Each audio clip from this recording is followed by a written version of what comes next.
이런, 늦겠다.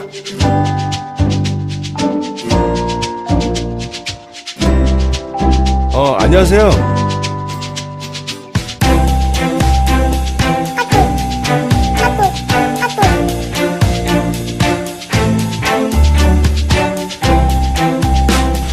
야, 너 뭐야 이거? 똑바로 못하니까?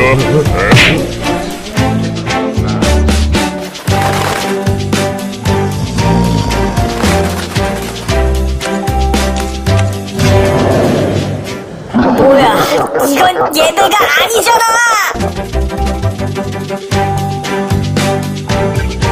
도와드릴게요.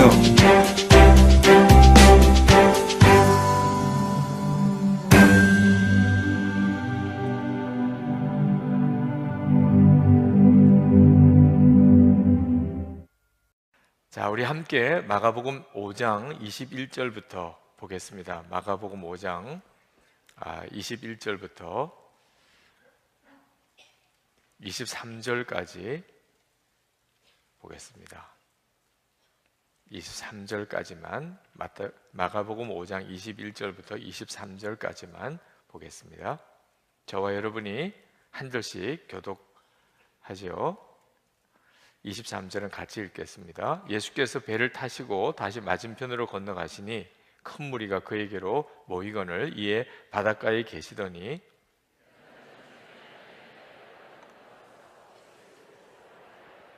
같이 있습니다. 간곡이 구하여 이르되 내 어린 딸이 죽게 되었사오니 오셔서 그 위에 손을 얹으사 그로 구원을 받아 살게 하소서 하거늘. 아멘.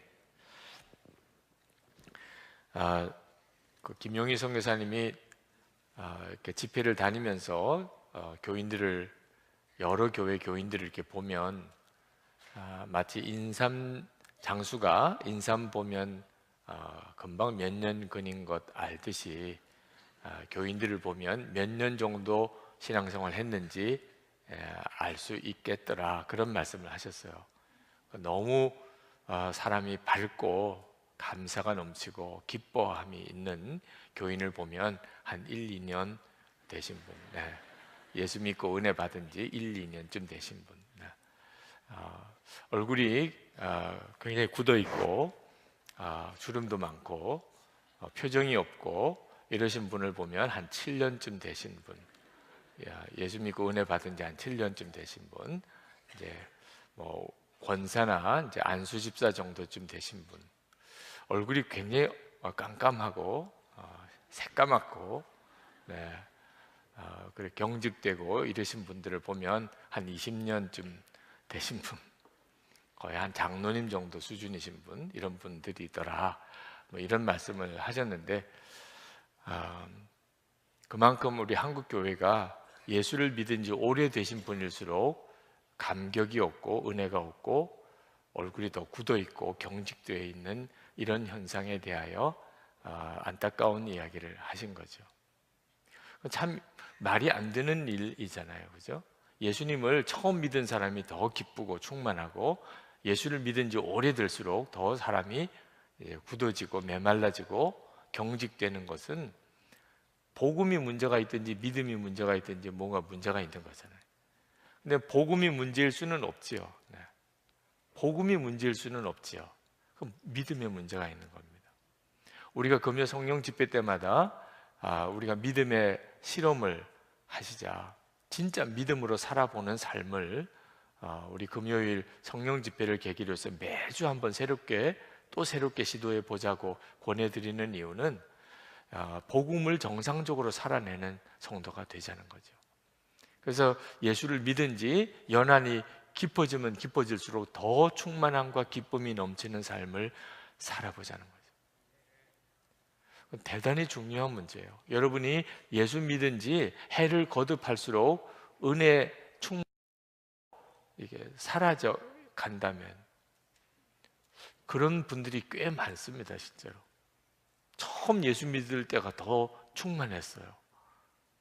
그래서 에베소 교회에 예수님께서도 말씀하셨죠. 내가 첫사랑을 잃어버렸다. 그 첫사랑을 잃어버리면 촛대를 옮긴다고 그랬어요. 그러니까 첫사랑을 잃어버리는 신앙은 그럴 수밖에 없는 신앙이 아닙니다. 만약에 내가 참 은혜 받고 감격하고 정말 그때는 밤을 새도 피곤하지가 않고 전도하러 늘 그렇게 나가고, 그러나 예배가 너무 사모가 되고 말씀을 들을 때 너무 일찍 끝난 것 같고 그런 때가 있었다니까. 네. 말씀을 들으면 왜 이렇게 목사님 오늘 설교하다가 말았나 이렇게 느낄 때가 있었다니까. 뭐 이런 때가 나에게도 있었는데, 이렇게 생각되시는 분들은 지금 매우 비정상적인 신앙생활을 하고 있는 겁니다. 그 이유는 계속해서 믿음으로 살아보질 않았기 때문입니다. 믿음으로 또 믿음으로 이렇게 살아보질 않았기 때문에 복음이 내게 계속되어지는 증거가 되지를 못한 거죠. 정말 정상적인 신앙생활을 한 거라면 우리는 행복한 사람이 됩니다. 행복한 가정이 돼야. 엄마, 천국이 있다는데 천국이 어떤 곳이에요? 우리 집 같은 데야. 이렇게 말해줄 수 있는 것이 아주 정상적인 예수 믿는 성도의 삶입니다. 우리 집 같은 데야. 아, 그렇구나. 우리 집 같은 데가 천국이구나. 다른 친구들 집에 가보고, 맞아, 우리 집 같은 데구나, 천국이. 우리 집 같은 데가 없구나. 예수 믿어서 그렇구나. 이것이 지극히 정상적인 것이거든요. 그런데 왜 우리는 그렇지 않을까? 왜 나는 그렇지 않을까? 우리가 믿음으로 살아보았는지를 한번 점검해 봐야 됩니다. 어떤 청년이 위글스워스 목사님에게 물었어요. 어떻게 하면 큰 믿음을 가질 수 있습니까?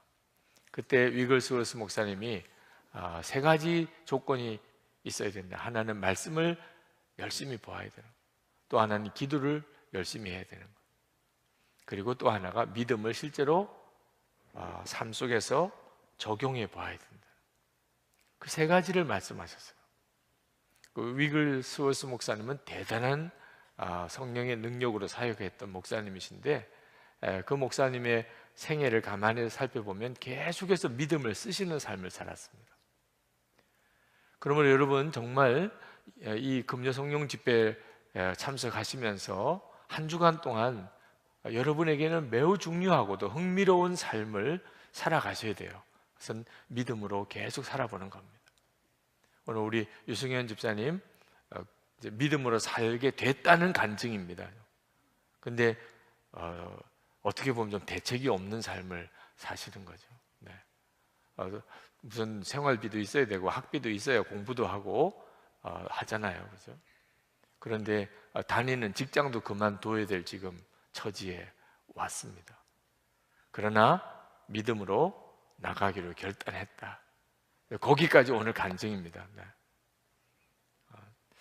하나님이 그 이후에는 어떻게 하실지, 이런 일이 두려움이 오면 그러면 믿음으로 살지 않게 됩니다. 우리는 계산하고 살고 따져보고 살고 확실한 길만 가려고 그러고, 그러다 보면 그 다음에는 내 믿음이 서서히 굳어져 버립니다. 쓰지 않으니까, 믿음을 전혀 쓰지 않으니까 간증도 없고. 그렇죠? 여러분, 지난 한 주간 동안 어떤 간증이 있으셨습니까? 우리가 매주 금요일마다 간증자를 우리가 찾습니다. 권혁원 목사님 아주 고민이 많으세요. 근데 이렇게 많은 사람들이 있는데 무슨 고민할까 싶어요.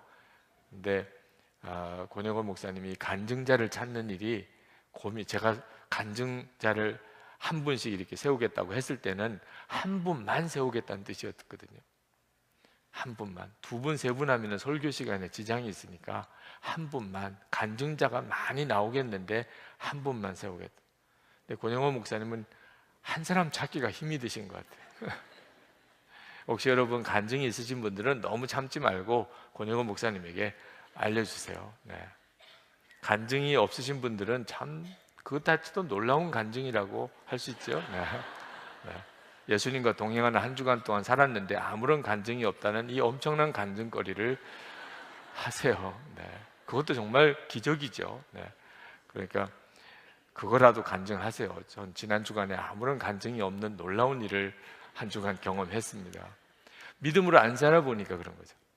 믿음으로 실제로 내 믿음으로 살아보질 않으니까. 우리가 믿음으로 살아보는 훈련 중에 가장 중요한 훈련이 재정에 대한 훈련입니다.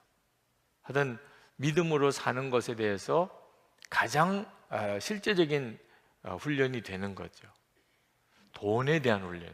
제가 부산 제일감리교회 담임 목사로 부임해 갔을 때 지금으로부터 한 25년 전이에요. 25년 전에 부산 제일감리교회 담임 목사로 부임을 해 갔었는데 그때 한 100명 정도의 교세 주일 출석 인원이 100명 정도. 근데 부임에 가서 어느 군목님이 찾아오셨습니다. 제가 그 교회에 부임에 갔다고 그래서 후배 군목님이 그 가까운 부산에 부임을 해왔길래 저를 선배라고 찾아오셨어요. 제가 전도사로 있을 때 고등부 학생이었는데 그분이 이제 목사가 돼서 군목이 됐어요. 저에게 있어서도 특별하죠. 제가 전도사 때 고등부 학생이 이제 목사가 되어서 군목이 돼가지고 제가 부산에 담임 목사로 부임했다고 그래서 찾아오신 거예요. 근데 그냥 찾아오신 게 아니고 군인교회를 건축할 문제를 가지고 찾아오셨어요. 그러니까 확 부담이 되더라고요. 뭘 도와드려야 되잖아요. 그런데 제가 부임해 간 교회는 규모가 그렇게 크게 헌금을 해줄 수 있는 교회 규모가 아니었어요. 한 주일 출석 인원이 한 100명 정도쯤 되는 그런 교세니까. 그런데 감리교 목사님이고 그러니 제가 일단 도와야 다른 장로교회라도 가서 후원 요청을 할 수 있겠다. 감리교에서도 뭔가 도왔냐? 당신이 감리교 군목인데 뭔가 이렇게 다른 교단 목사님들에게 협조를 요청하려고 그래도 우리 감리교에서 좀 도와야 하지 않겠습니까?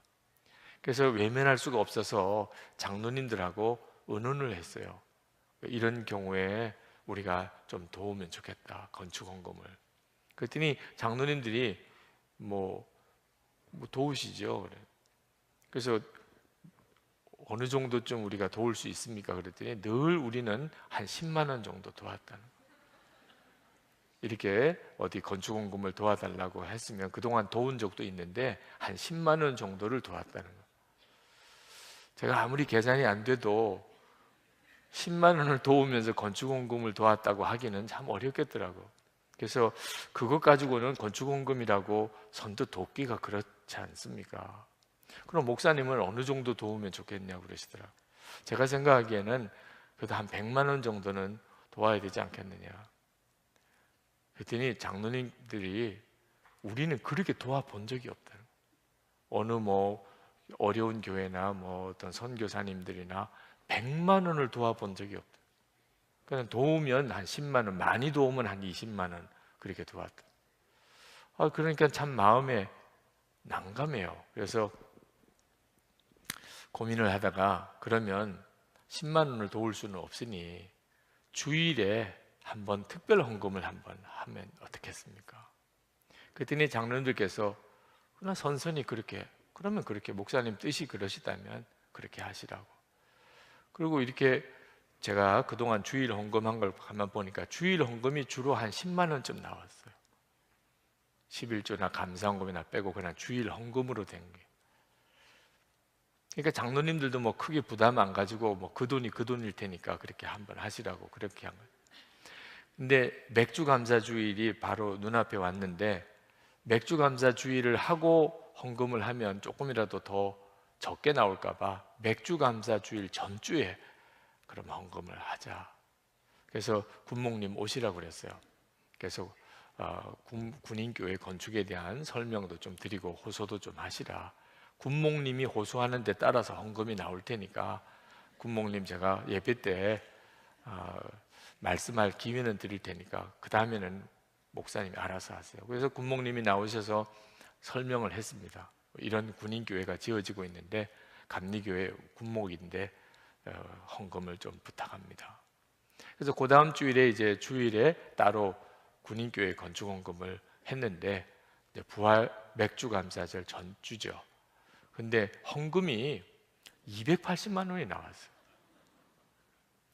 그때 맥주감사절 헌금 목표가 230만 원이에요. 교인들이 맥주감사 헌금인 줄 알았나 봐요. 재정부에서 난리가 났어요.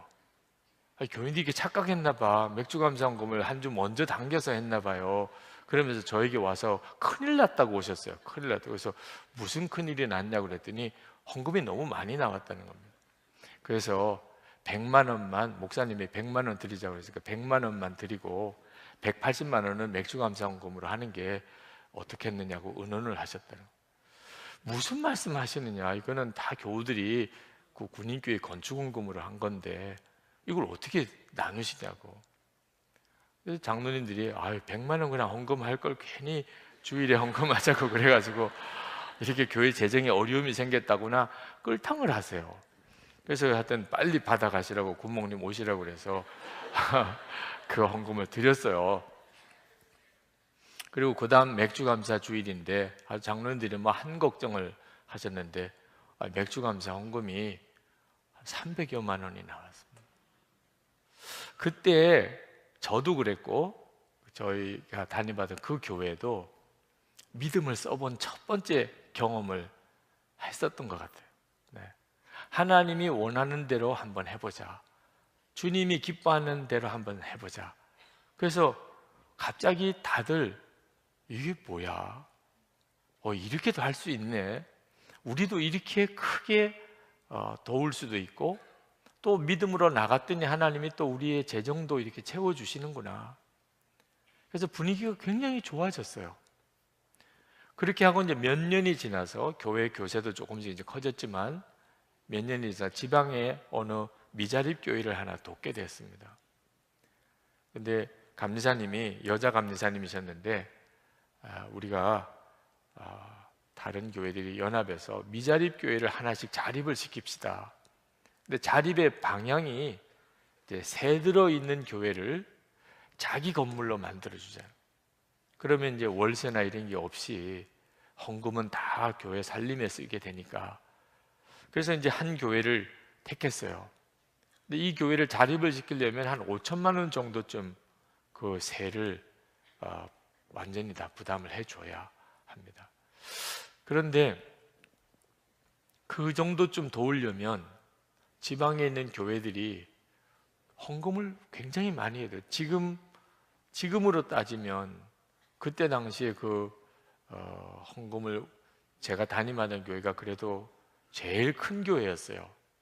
그때 당시가 한 200여 명 정도 모이던 때였는데 제일 헌금을 많이 해야 됩니다. 아무리 계산해봐도 저희 교회가 한 1,000만 원 이상을 헌금을 하겠다고 작정을 해야 다른 교회들이 뭐 100만 원, 200만 원씩 모아도 그 정도가 모아질 수 있는 정도가.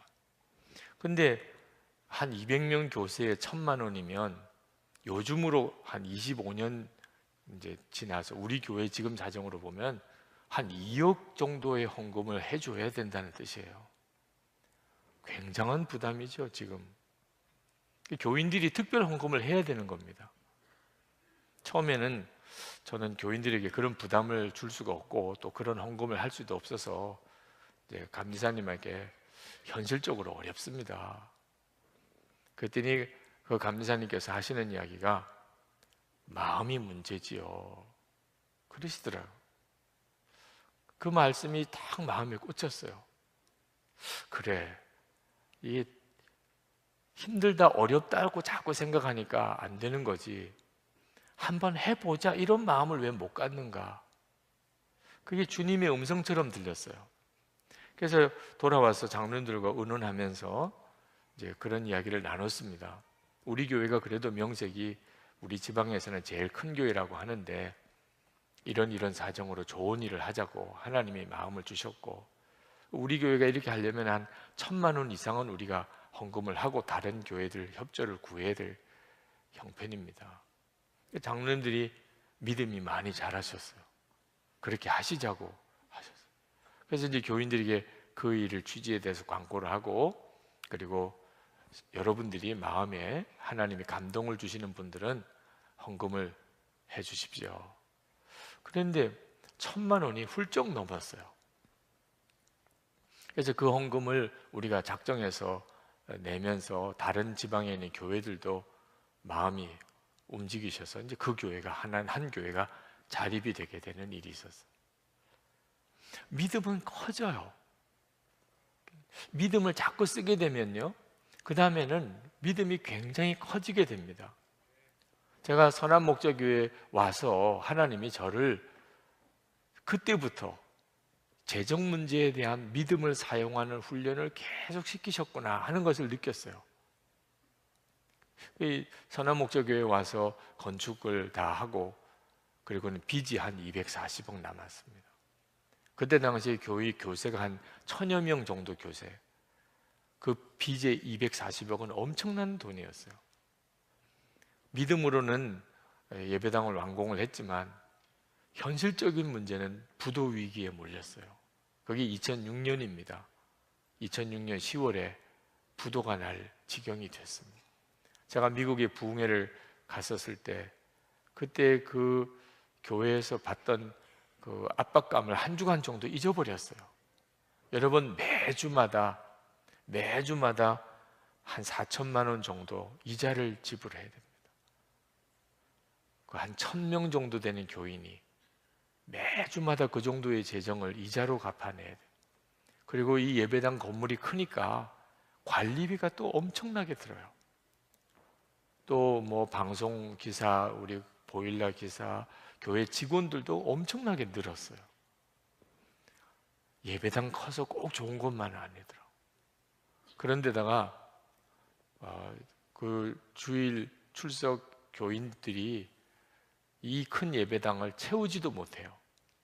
그러니까 오히려 예배 분위기가 더 썰렁해졌어요. 차라리 6층에서 주일 예배 드릴 때는 아주 오붓한 느낌이라도 있었어요. 근데 이 본당에 내려올 때는 가슴 설레서 내려왔는데 너무 썰렁한 겁니다. 여러분, 이것이 담임 목사에게 주는 압박감이 얼마나 큰 줄 아십니까? 과연 우리 교회가 이 재정적인 위기를 극복할 수 있을까? 이 교회가 이 예배당을 채울 수 있을까? 그러다가 한 주간 동안 이 짐을 미국 부흥회 간 동안에 내려놓고, 그리고는 한국 돌아오는 비행기표에 앉았을 때 한국에 돌아간다, 내가 선한목자교회로 다시 돌아간다고 생각하니까 쇼크가 왔어요. 비행기에서 숨을 쉴 수 없을 정도로 엄청난 스트레스가 와서, 내가 이렇게 여기서 갑자기 무슨 일을 당하는 건가, 그런 생각이 들 정도였습니다. 그때 나는 죽었습니다. 예수님께서 교회의 담임 목사이십니다. 주님의 것입니다. 이 고백을 하면서 살아났어요. 근데 그때 이 통증이 사라지는 그 순간에 믿음이 왔습니다. 여러분, 믿음은 정말 신비한 거예요. 그 순간에 아무 근거가 없는 거죠. 근데 마음에 하나님께서 책임지신다. 반드시 부도 안 나고 반드시 이 재정적인 문제가 넘어간다. 그리고 빚 다 갚는다. 그게 마음에 믿어지더라니까요. 정말 놀라운 일이죠. 그러니까 믿어지니까 마음이 너무 편안해지고 빨리 돌아오고 싶은 거예요. 무슨 일이 벌어질까 너무 궁금한 거죠. 그때 하나님이 저에게 주신 것이 또 하나가 있었어요. 그것은 근심과 염려하지 말고 교회 빚 갚는 거, 이 교회에 부흥되는 거 다 주님이 하시는, 진짜 믿음 그대로.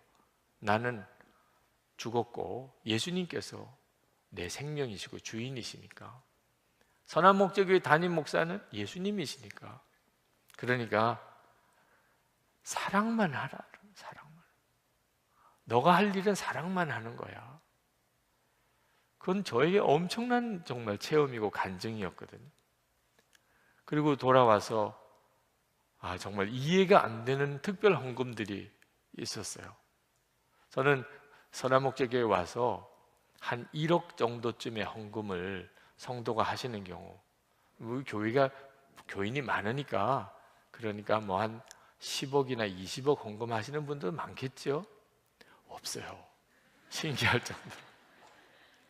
제가 지금까지 여기 와서 제일 많이 헌금을 이렇게 하셨구나 이렇게 된 경우가 한 1억이에요. 근데 그 1억도 선한 목자 교인이 한 헌금도 있지만 아닌 분들이 헌금을 해주시는 일들이 그때 몇 건이 있어서 그냥 언제 그랬냐듯이 그 이자 갚아가는 그 고비를 넘어가고는 다시는 이자 한계에 부딪히는 일이 없이 지금까지 이렇게 왔어요. 정말 하나님 놀라운 일이죠.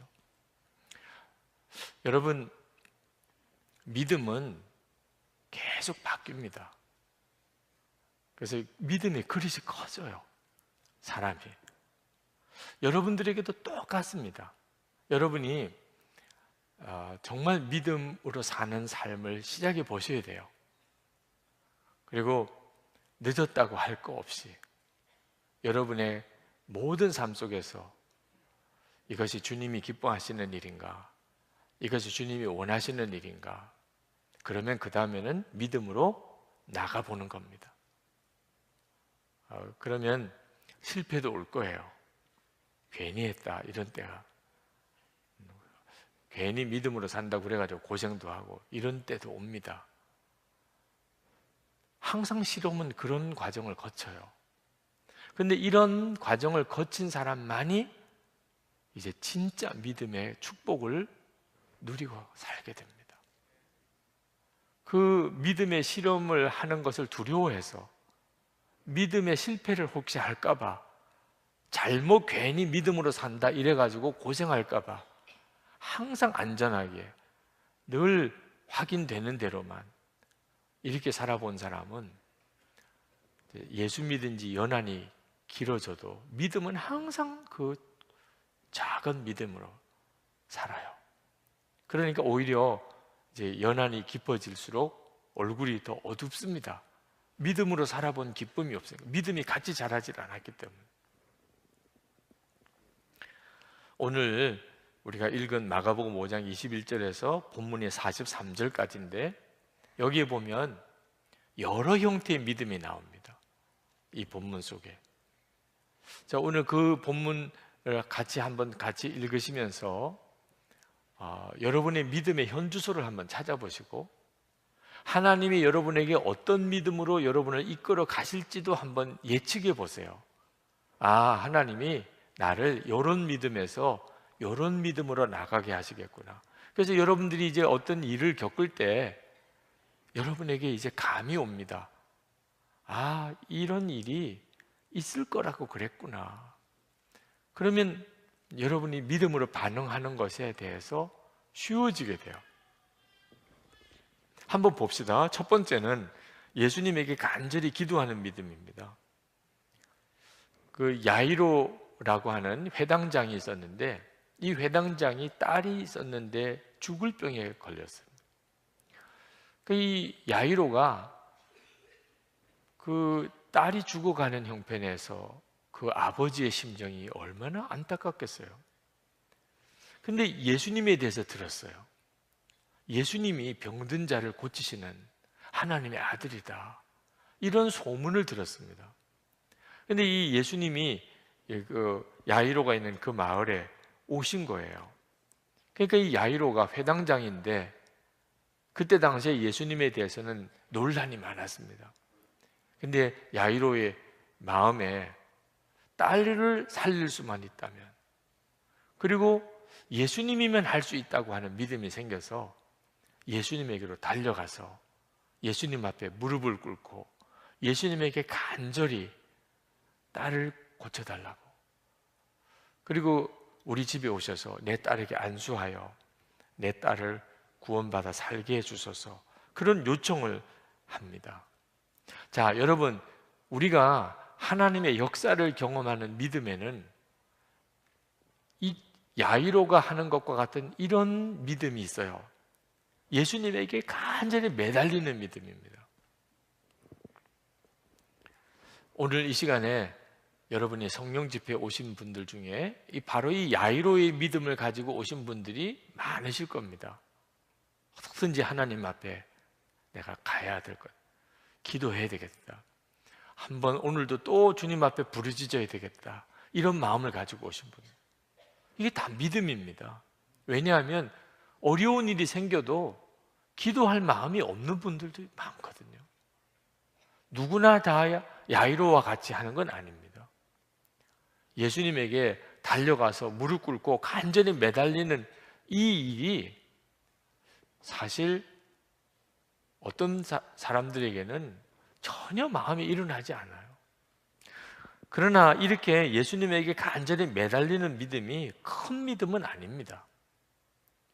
정말 부르짖고 눈물로 기도하고 하는 이런 믿음이 분명히 믿음이지만 믿음으로 따지면 아주 시작의 단계에 불과한 겨자씨 같은 믿음입니다.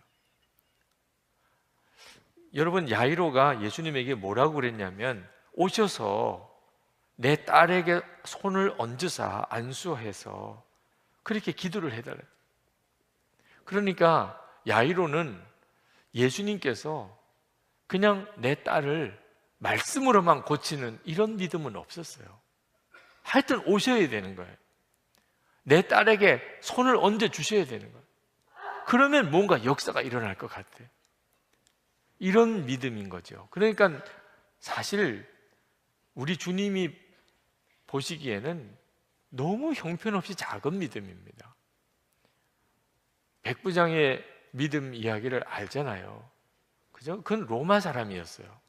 그런데도 백부장은 예수님이 그 부하, 병들어 죽어가는 부하를 고쳐주겠다고 할 때 우리 집에 오실 이유 없습니다. 그냥 말씀만 하시면 고침을 받을지어다, 말씀만 하시면 됩니다.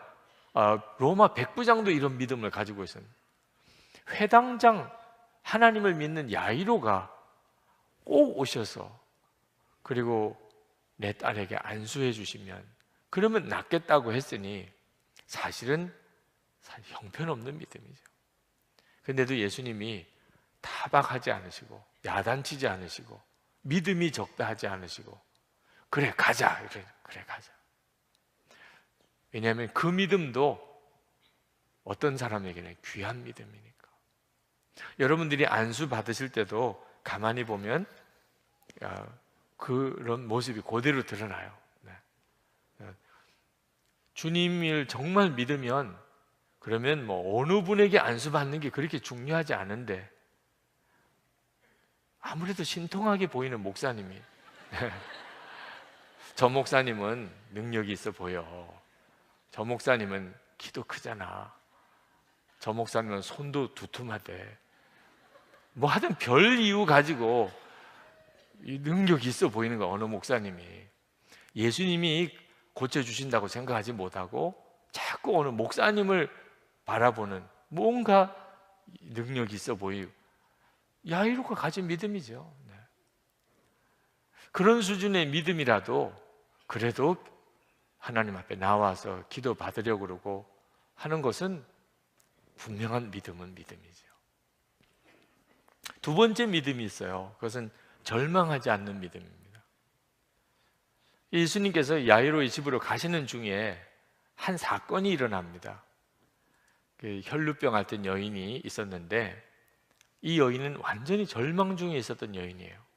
몸에서 하혈이 계속 되는 불치병입니다. 근데 이 의사에게, 저 의원에게 가서 자기 병을 고치려고 했는데 돈만 다 탕진하고 소망이 없어졌어요.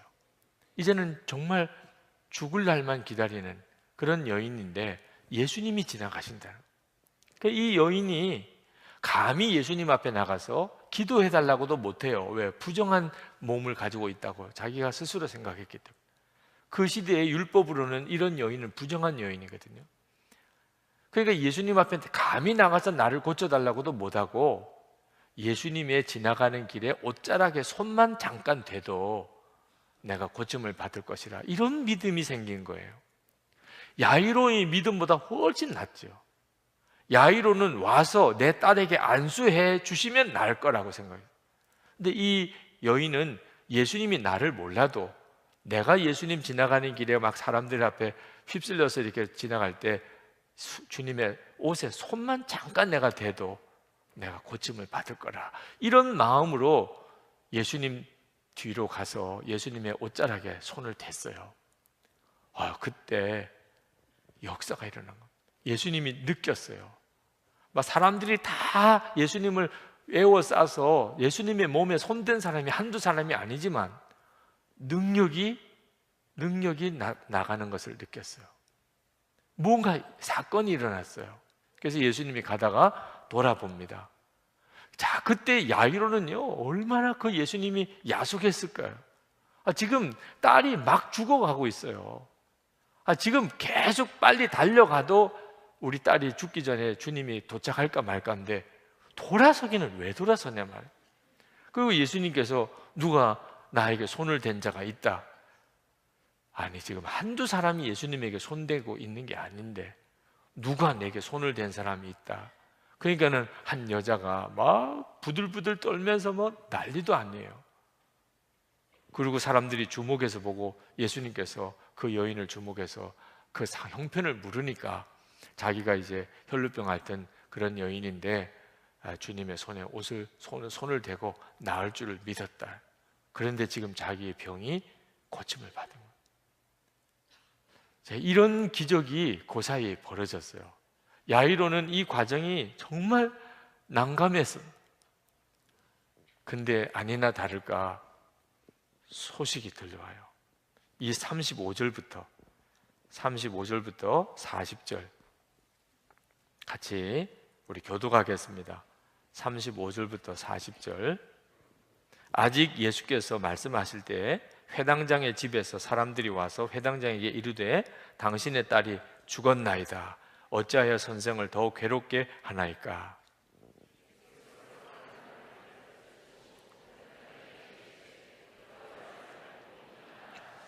베드로와 야고보의 형제 요한 외에 아무도 따라옴을 허락하지 아니하시고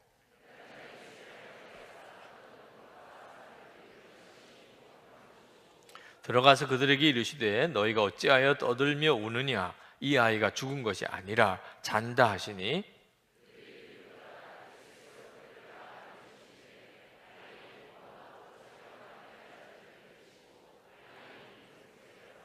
아멘. 거기까지만 보겠습니다. 예수님께서 참 야이로에게는 야속한 존재가 됐어요. 부지런히 가셔도 딸이 죽을까 말까인데 중간에 혈루병 앓던 여인을 고쳐주시는, 근데 이 혈루병 앓던 여인의 사건은 또 다른 믿음을 보여주시는 사건입니다. 야이로가 가지고 있었던 믿음, 매달리는 믿음, 간절히 주님께 부르짖는 믿음과 또 다른 믿음이에요. 절망 중에 있었지만 예수님의 옷자락만 손을 대도 나을 거라고 믿는 믿음. 근데 이런 믿음을 보여주시는 순간에 그만 딸이 죽었다는 소식이 온 겁니다. 이제 끝났어요. 이제 예수님 모시고 갈 필요도 없어요. 그때 예수님께서 이 회당장 야이로에게 두려워하지 말고 믿기만 하라. 유명한 말씀을 합니다.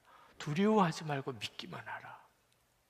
그러니까 예수님은 이 야이로에게 믿음이 똑같지 않다는 것을 말씀하고 있는 겁니다.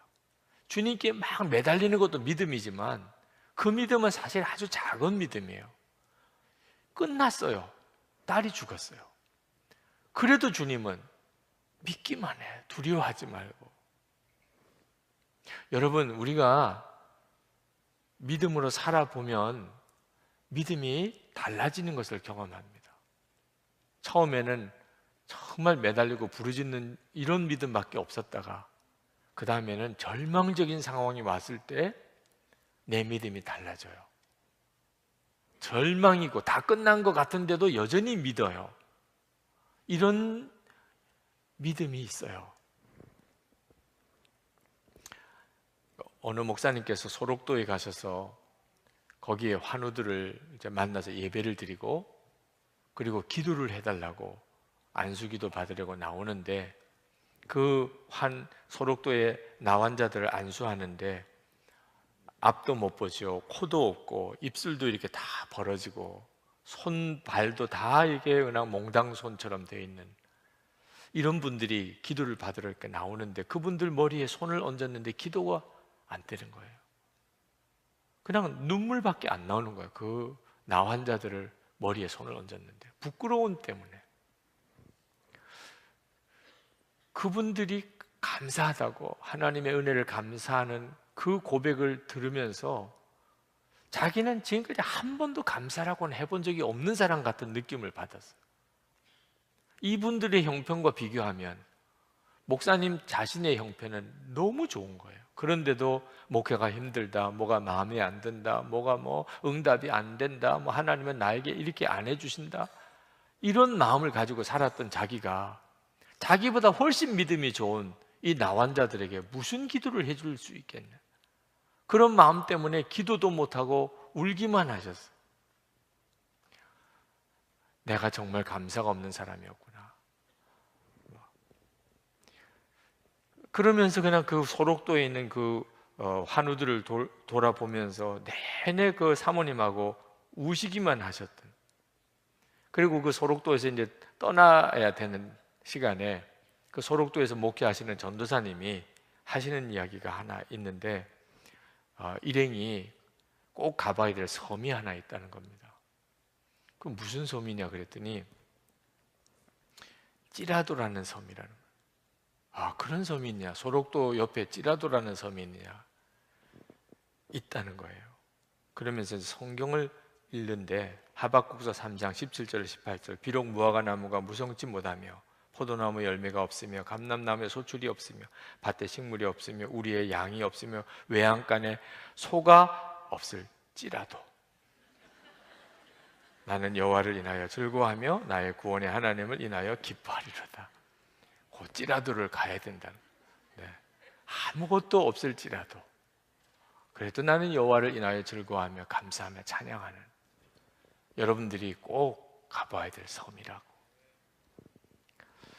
다니엘의 세 친구 사드락 메삭 아벳느고가 느부갓네살이 세운 금신상에 절하지 않고 풀무불에 던지우게 됩니다. 그때 그들이 느부갓네살 왕 앞에서 하나님은 우리를 능히 풀무불 속에서 우리를 건지실 겁니다. 그러나 그리 아니하실지라도, 성경에 찌라도가 많이 나와요. 우리 한번 정말 국내 성지순례 할 때 찌라도를 찾아서 한번 가봤으면 좋겠어요. 여러분, 이게 하나님이 우리에게 역사하시는 중요한 믿음의 단계입니다. 아무것도 뭔가 좋은 게 없어요. 더 어려워졌어요. 믿음으로 살려고 그러니까 더 힘들어졌어요. 그럴지라도 나는 하나님으로 인하여 기뻐하며 찬양한다. 이런 믿음이 있어요. 하나님께서 우리를 간증을 이렇게 간증자로 세우실 때 반드시 이런 믿음의 단계로 우리를 이끄십니다. 그래서 여러분이 이제 믿음으로 살아보려고 애를 쓰실 때 오히려 더 힘들어지네, 이런 생각이에요. 난 하나님 말씀대로 살려고 그러고 또 믿음으로 살아보려고 그러는데 더 어려움이 생겼어요. 그때 주님은 여러분에게 물어보세요.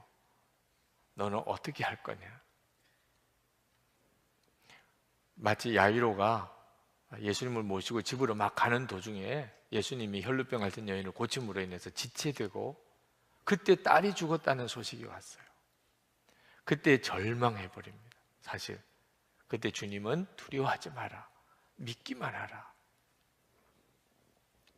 제가 한 번은 어려운 일이 생겨서 3일 금식을 한 적이 있었는데 그때 주님이 제게 주신 말씀이 항상 기뻐하고 쉬지 말고 기도하고 범사에 감사하라는 말씀이 있었어요. 그 말은 어려움이 문제가 아니고 제가 기뻐하고 기도하고 감사하지 못하고 있는 것을 주님은 문제 삼으셨어요. 저는 어려운 문제 때문에 하나님 앞에 금식하며 나아갔는데 주님은 너가 여전히 기뻐하고 기도하고 감사해야 하는 건데 너는 왜 그렇게 하지 못하느냐. 그래서 제가 하나님 앞에 제게 있는 그 문제로 인하여 오히려 기뻐하고 그것으로 인해 감사한다는 고백을 드렸습니다. 놀라운 것은요, 문제가 해결됐다는 확신이 들었어요. 전혀 해결된 건 없는데도 제 마음에 이건 다 해결됐잖아. 아무 문제가 안 돼요. 그 어려움이 문제가 안 돼요, 제 마음에. 그러면 해결된 거죠, 저에게 있어서는 굉장히 참 놀라운 경험이었어요. 문제가 해결 안 돼도 문제가 해결될 수 있는 거구나. 그냥 말씀에 순종하며 나간 겁니다. 세 번째 믿음이 예수님이 이루실 일을 내다보는 믿음이에요. 41절부터 43절까지 같이 교독하겠습니다. 그 아이의 손을 잡고 이르시되 달리다굼 하시니 번역하면 곧 내가 내게 말하노니 소녀야 일어나라 하심이라.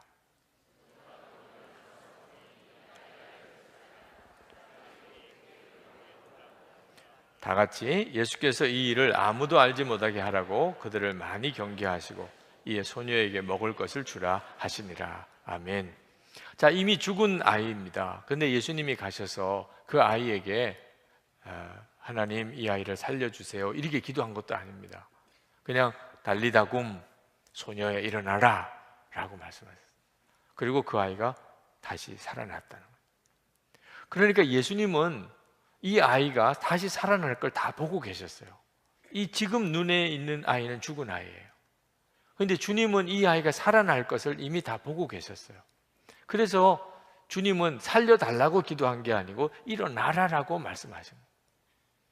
이런 믿음이 있어요. 예수님이 가지셨던 믿음은 그냥 잘 됐으면 좋겠다는 소원이 아니고 일어날 일을 미리 내다보는 그런 믿음이었어요.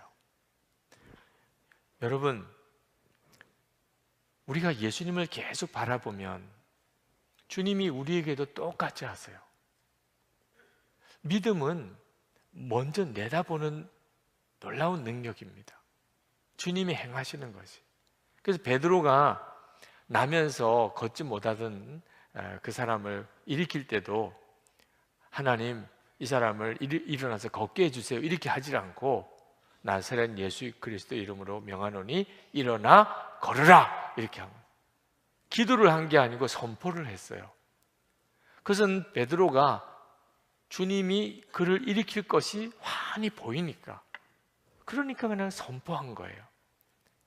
여러분이 이제 믿음이 자라면서 주님이 행하실 것이 이렇게 보이기 시작하면 그 다음에는 기도를 하기보다 선포를 하게 됩니다. 하나님이 하실 것을 선포하게 돼요. 이때부터는 정말 놀라운 일, 멋있는 일이 벌어지게 돼요. 그 도단성에 엘리사가 있을 때 아람 군대가 도단성을 포위한 일이 있었습니다.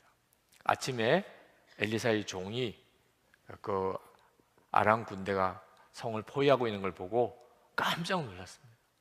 죽는 줄 알았어요. 그 엘리사에게 뛰쳐들어와서 큰일 났다고 호들갑을 떠니까 엘리사가 우리와 함께 한 자가 저들보다 많다. 그리고 하나님께 이 종의 눈을 열어달라. 그래서 그 종의 눈이 열려서 보니까 그 산의 들에 천사들이 천군 천사가 빼곡히 둘러있는 것을 보았습니다. 보고 나니까 이 엘리사의 종이 무서움이 없어졌죠. 진짜 천군 천사가 더 많으니까. 근데 참 놀라운 것이 엘리사도 보았을까 하는 거예요. 엘리사가 그 천군 천사를 보고 한 이야기일까? 성경에는 전혀 그런 이야기가 없습니다. 그냥 성경에는 그 종이의 눈을 열어서 보게 해달라고. 그 말은 엘리사 자신은 그냥 믿음으로 다 보고 있는 겁니다. 눈에 안 보여도 상관없어요. 하나님의 천군 천마가 다 이렇게 둘러서 있는 것을 엘리사는 그냥 아는 거예요. 꼭 볼 필요가 없습니다. 하나님이 항상 그걸 다 보게 하시지 않아요. 그런데 이 엘리사의 종은 그 믿음이 없으니까 하나님께 기도합니다. 눈을 열어서 잠깐이라도 보게 해달라고. 엘리사는 보지 않아도 다 보았어요. 여러분, 우리들에게도 그 믿음이 있습니다. 여러분, 예수님께서 약속하시기를 마태복음 18장 20절에 두세 사람이 내 이름으로 모인 곳에는 나도 그들 중에 있느니라. 그러니까 예수님이 지금 우리와 같이 계세요. 할렐루야. 네, 모르셨죠? 네, 같이 계세요. 우리와. 근데 대부분은요, 듣기는 듣고 알기는 알지만 실제로 그걸 믿음의 눈으로 보지는 못하시나 봐요. 그러니까 우리가 예수님이 우리와 같이 계시다 그러면 이게 얼마나 놀라운 일입니까? 그리고 다 사실은 알고 보면 다 믿고 있었던 거예요. 근데 실제는 전혀 아니에요. 이게 믿음으로 눈 바라보는 거죠. 믿음으로 우리와 같이 계시다. 지난주에 어느 분이 기도를 받으러 나오셨는데 기도를 받으시고 영 마음이 탐탁지가 않아 하시는 것 같아요. 느낌이. 간절히 기도를 해드렸는데 그리고는 제가 우리 목사님들하고 다 기도 끝나고 이제 자리에 들어가는데 그분이 또 나오셨어요. 그래서 물으세요. 지금도 오늘 이 자리에 계신지도 모르겠네요. 물으세요. 자기는 하나님이 인격적으로 자기를 만나 주시기를 그렇게 기도를 해왔대요. 그리고 오늘도 하나님이 목사님이 안수기도 하실 때 나를 인격적으로 만나 주시기를, 내게 실제로 주님이 임하시는 체험을 주시기를 그렇게 사모하고 기도를 받으신 것 같아요. 그런데 기도를 받는데 아무 역사가 안 일어나는 것 같아요. 너무 섭섭하고 이번에도 안 주시나 그런 마음 때문에 마음이 많이 힘드셨던 것 같아요.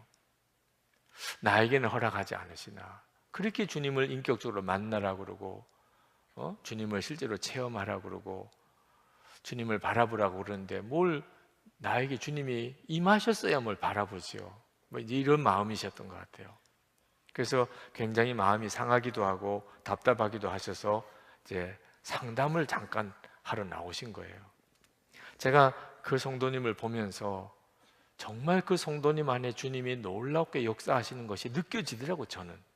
근데 본인은 전혀 모르시고 저는 느껴지는데, 그래서 제가 그 성도님에게 성도님이 지금까지 예수님을 인격적으로 만나보지 못하셨다고 그러는데 인격적으로 주님을 만난다는 게 몰라서 그러시는 것 같은데 제가 잠깐 설명을 드리겠다고 그랬어요. 인격적으로 주님을 만났다는 이야기는 예수님께서 성도님에게만 말씀하시는 것을 성도님이 들으셨다면 인격적으로 만난 거죠. 그죠? 모든 사람들에게 말씀하시는 게 아니고 성도님에게만 말씀하시는 걸 들으셨다면 그러면 주님과 성도님이 인격적으로 만난 거잖아요. 그러면 성도님이 오늘 그렇게 주님 나를 만나주세요. 정말 제가 주님을 만나고 싶어요. 제가 이제 주님과 실제로 이렇게 동행하고 싶어요. 그리고 오늘 우리 교인도 아니시면서 오늘 여기까지 오시고 기도 받으러 나오시고 그리고 또 들어가셨다가 또 안타까워서 또 나오시고 이게 도대체 뭡니까? 지금 성도님 안에 얼마나 주님이 간절히 성도님에게 주님을 향하여 갈망을 갖게 하십니까? 성도님은 정말 옆 사람에게도 아니고 성도님에게만 주시는 주님의 마음을 전혀 분별 못 하십니까? 그랬더니 그 성도님이 갑자기 마음에 깨달아지시는 게 있나 봐요. 당신이 오늘 기도 받으러 나오고 하는 이 지금까지 이 과정을, 그분은 교포시라고 그러시더라고요. 외국에서 오셨어요. 아니 세상에 얼마나 성령님이 강하게 역사하시면 외국에서 여기까지 오셔가지고 안수기도 받으러 나오시기까지 하셨겠어요. 근데 주님이 그렇게 마음이 강하게 역사하시는데도 본인만 인격적으로 계속 주님은 나를 안 만나 주신다고 생각하시고, 근데 말씀으로 주님이 눈을 떠주셨어요. 주님이 나와 지금 같이 계신 거 꼭 보아야 합니까? 아니 옆에 예수님께서 앉아 계셔야만 주님이 내 옆에 계신 걸 아시나요? 지금 여러분 안에 계셔서 여기까지 인도하신 주님을 여러분은 정말 모르시나요? 그 눈이 뜨이면 말입니다. 그러면 비로소 이제 보여요. 주님이 하실 일이. 여러분, 스데반 집사님이 순교하셨습니다. 그는 얼마나 비참해요. 근데 스데반 집사님은 전혀 비참하게 죽지 않으셨어요. 스데반 집사님 얼굴이 천사같이 되셨고, 자기를 돌 던지는 자를 위해서 용서하고 예수님처럼 하시고 그렇게 순교하셨어요. 그래서 스데반 집사님이 내가 비록 지금 이렇게 돌을 맞아서 죽지만 하나님의 나라는 이미 이루어지고 있음을 보았어요. 그걸 보았으니까 스데반 집사는 전혀 두려워하거나 막 고통스러워하거나 이를 갈거나 하나님을 원망하거나 그러질 않았어요. 보이니까, 하나님의 영광이 보이니까. 여러분도 예수님을 계속 바라보고 믿음으로 살아보기 시작하면 그때부터 어떤 일이 벌어지냐면 하나님의 영광이, 하나님 나라의 영광이 보입니다. 하나님이 여러분과 함께 하시는 게 보여요. 그러면서 주님이 무슨 일을 할 것인가 하는 것이 순간순간 여러분의 마음에 확신이 있게 와요. 베드로가 한 것처럼, 예수님이 야이로의 딸에게 한 것처럼 어느 순간에 이건 기도가 아니고 그냥 선언이에요. 주님이 이런 일을 하실 것이다. 여러분, 우리 믿음은 엄청나게 다릅니다. 그리고 그 믿음에 따라서 그 세계는 또 말할 수 없이 달라요. 아무쪼록 오늘 밤에도 여러분이 정말 그렇구나, 내 믿음이 오늘 놀랍게 달라졌어, 이런 경험을 주님이 주실 줄 믿습니다. 그리고 실제로 여러분 이제부터 살아가는 또 한 주간의 삶 속에 주님이 여러분에게 정말 처음에 갈급해서 매달리는 믿음, 절망이 왔는데도 너무나 두려움이 없고 편안한 믿음, 하나님이 하실 일이 그냥 내다 보이는 믿음, 이렇게 역사가 일어나게 하시기를 축복합니다. 우리 이 시간에 찬송으로 주님 앞에 나아갑시다. 그리고 주님이 우리의 눈을 열어주시는 은혜를 위해서 기도합시다.